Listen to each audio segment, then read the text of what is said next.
دیکھو دلی افسوس ہوتا ہے، ہمیں دعائیں دینے والی ہمارے اوپر جنت کا سایہ اٹھ گیا ہے، لیکن اللہ کی قسم ہمیں فخر ہے۔ مجھے فون کرتی تھی نا، یہ نہیں پوچھتی کہ تو کیا کھاتا ہے، کیا پیتا ہے، کیا کماتا ہے۔ اللہ کی قسم میں مسجد میں بیٹھا ہوں، پوچھتی بیٹا تیری تہجد تو ہے؟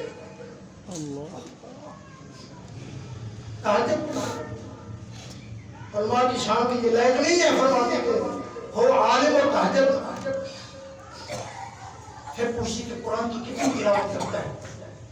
میں کہتے ہیں اماں ایک بار ہے، کہتے نہیں جو قرآن کا حافظ ہے اس کے ذمہ ضروری ہے 3 بار روزہ کا قرآن کی تلاوت کرتا ہے۔ یعنی صرف یہ فکر ہے۔ اور جب بھی میں نے آنا ہے ادھر، میں نے اپنی آنکھوں سے دیکھا مغرب پڑھ کے سو جانا، 10-11 بجے اٹھ جانا، پہلے عشاء کی نماز پڑھنا، پھر ساری رات مصلی، ساری رات مصلی، صبح تہجد میں ہوتا یہاں، پھر پوچھتی آج تو آپ نے تہجد نہیں پڑھتی، مطلب تو تہجد میں سستی کرتا ہے۔ میں ویسے اگر سستی بھی ہو جاتی، اب کتنی دفعہ ہو گئی میں آتا ہونا کوشش کرتا تھا کہ کم سے کم یہاں تو اماں کے سامنے تہجد پڑھ، پھر صبح کی نماز پڑھنی، مصلی پہ بیٹھا تھا، اشراق پڑھنا، چاشت پڑھنے، پھر اٹھنا جا کر سونا۔ فرض نماز تو دور کی بات، کبھی کبھی اشراق چھوٹ جاتے نا، پوچھتی کبھی مجھ سے، کبھی والد صاحب سے، جو میرا بھائی آئے، بیٹا اشراق میرے چھوٹ گئے ہیں، اس کو میں کیسے قضا کروں؟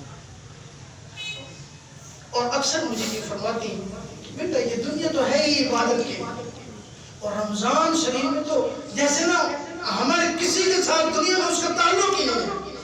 والد صاحب کئی دفعہ والد صاحب نے روکا، آپ کو شوگر اتنا زیادہ ہے، دل کا مسئلہ ہے، ہم آپ کا فدیہ دے دیں گے، روزے کا آپ روزہ نہ رکھو۔ پچھلے رمضان میں والد صاحب نے تھوڑا حجت کے ساتھ کہا کہ میں تو یہ روزے نہیں رکھنے دوں گی۔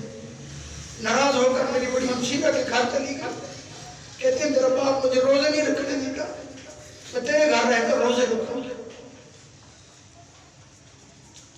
میں نے پھر آ کر کہا اماں سارے مسئلے ہم سے پوچھتی ہیں، میں عالم ہوں، کوئی اگر آپ کو روزہ چھوڑنے کا گناہ ہوگا میں اپنے ذمہ لیتا ہوں۔ رونے لگی، کہنے لگی بیٹا کیا ہوگا مجھے، میں مر جاؤں گی نا، روزے میں مرنا اس سے کوئی سعادت مندی اور ہے۔ اور جمعرات اور جمعہ والے دن عبادت کا بہت زیادہ اہتمام کرتی، فرماتی تھی آج تو جمعرات ہے، اور کوئی بندہ جمعے والے دن فوت ہوتا بڑی خوش ہوتی کہ یہ تو بڑا خوش نصیب ہے، یہ جمعے والے دن فوت ہوتا۔ یار ان کی جنتی ہونے کی اور کیا علامت ہو۔ ان کے 3 بیٹے ہیں، تینوں قرآن کے حافظ، قرآن کے قاری مفتی، 4 داماد ہیں، چاروں قرآن کے حافظ قاری عالم، بیٹیاں قرآن کے حافظہ عالمہ، اور اس وقت تقریباً ان کے بچوں میں یعنی نواسی پوتی، 2 بیٹے تو اللہ کے حکم سے آپ کے دعاؤں سے 2 بیٹے میرے حافظ قرآن ہیں۔ حضرت مولانا قاسم جلالی صاحب کے 2 بیٹے قرآن کے حافظ ہیں، میرے 2 بیٹے قرآن ابھی حفظ کر رہے ہیں درمیان میں، یعنی ہم نے گنتی کی ہے تقریباً ہمارے والد صاحب اور ہماری والدہ صاحب کی اولاد میں 20 کے قریب قرآن کے حافظ قاری اور عالم ہیں۔ امام الانبیاء صلی اللہ علیہ وسلم نے ارشاد فرمایا جس کا بچہ قرآن کا حافظ ہوگا قیامت والے دن وہ آئے گا، فرمایا جب اس کے والدین آئیں گے ان کے سر کے اوپر ایک سونے کا تاج ہوگا جس کی روشنی سورج کی روشنی سے زیادہ ہوگی۔ اللہ اکبر۔